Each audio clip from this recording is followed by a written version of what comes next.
Krishna. So today we will discuss on one of the most important topic in devotional service, that is the importance of hearing. So if you see, devotional service is a process, a very systematic process. So it starts with ninefold activities.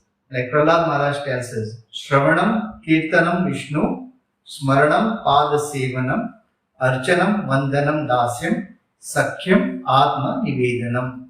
So there are 9 processes, and out of which hearing, Shravanam, is the most important one. It is the basic foundation, Shravanam and Kirtanam. So if you want to construct a building, what is the most important thing? The foundation. If the foundation is strong, the building will stand tall and can stand any winds, any tornado, anything which comes against it. So similarly, if you want to stay firm in our bhakti, strong in our bhakti, the foundation should be Shravanam and Kirtanam.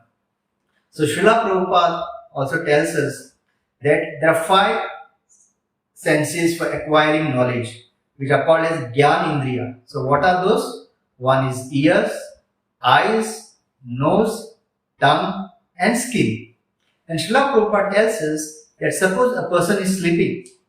When a person is sleeping, all his knowledge acquiring senses are inactive. But there is one sense which is always active, and that is the ears.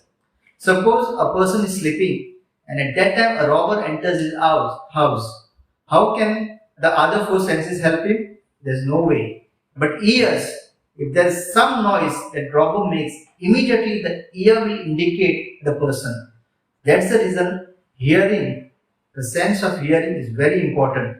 Srila Prabhupada calls it as a doorway to liberation.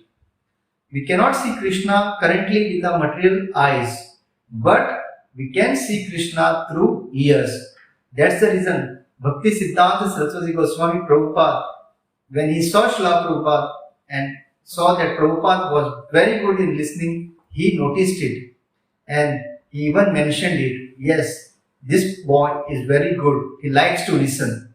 So you can understand that the only way we can progress in bhakti, in Krishna consciousness, the first qualification is we should be very good listeners. In Bhagavatam it is said, Shranvatam Swakata Krishna Punya Shravana Kirtanaha Hridayantasto hi Abhadrani Vidunoti Suhrit Satam. So here you can again see Shranvatam. So it starts with listening. About whom? Swakata Krishna. About the glories of Krishna. Then what happens? Punya Shravana Kirtanaha. So this is one of the most pious activities, listening. And when you listen properly, what happens? You can talk about Krishna. And what does this process do? The byproduct?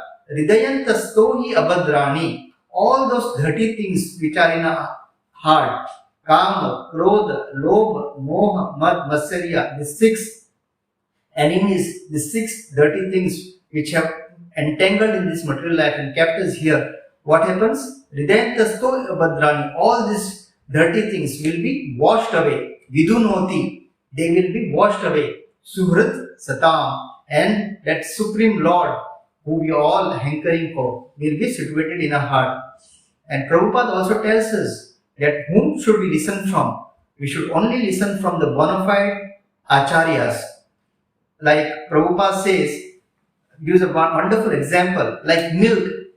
Milk is a very nutritious food, but if that same food is been touched by a poisonous snake, then what happens? If somebody drinks that milk, then he will die because of the poisonous effect. So similarly, Krishna Katha is something that will purify us. But when will it purify us? When we listen it through the bona fide spiritual master. If you listen it from an impersonalist or a person who is not a devotee, a person who is a materialist, who is a very good speaker but has no love for Krishna, who doesn't follow the rules and regulations of devotional service, if you listen from such a person, that same Krishna Katha will have no effect. It won't purify us. So it is very important that we listen to the glories of Krishna or Krishna Katha only from a bona fide spiritual master. And finally, I'll just give you a beautiful example how this actually works. It is said, Bhakta Hridaye Sada Govinda Vishram. Krishna always resides in the heart of a pure devotee. In a conditioned soul, Krishna resides as a Paramatma. Upadrashtanu Anumanta. What is the job of Paramatma? Is a witness as well as a sanctioner. Because a conditional soul by default has lot of material desires. So he has to fulfill those desires. Krishna resides as a Paramatma, sanctioning his desires, and a witness what he does when his activities are fulfilled. But in a pure devotee's heart, that same Lord is situated in the heart of a pure devotee in the form of Govinda, two-armed hand form.